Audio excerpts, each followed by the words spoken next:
The One-Year Bible Storybook by Virginia J. Muir. Today's story, Jeroboam Builds Idols. It comes from 1 Kings chapters 12 and 13. Now God's people were divided into two different nations. Jeroboam's part was called Israel, and Rehoboam's was called Judah, named for the larger of the two tribes that formed it. Rehoboam thought he should fight to unite the kingdom, but God said, "No, this is the way I want it." Jeroboam set up his capital at Shechem.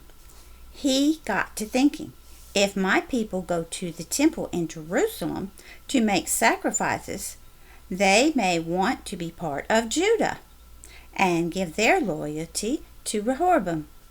I better make them a place to worship here in Israel. Then he committed a great sin. He formed two golden calves and set up one in Dan and the other one in Bethel. He said to the people, "Here are your gods who brought you out of Egypt and gave you the land of promise." Then he made shrines all over the countryside and appointed new priests who were not Levites. He also set new times of feast and festivals, entirely ignoring the rules God had given for the people for proper worship.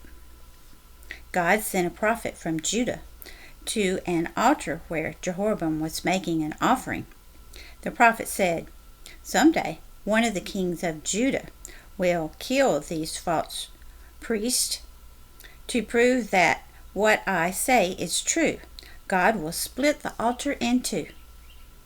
This made Jeroboam angry. He pointed to the prophet and yelled, "Grab him!" Instantly, the king's arm was paralyzed, and the altar split in two, spilling all the ashes.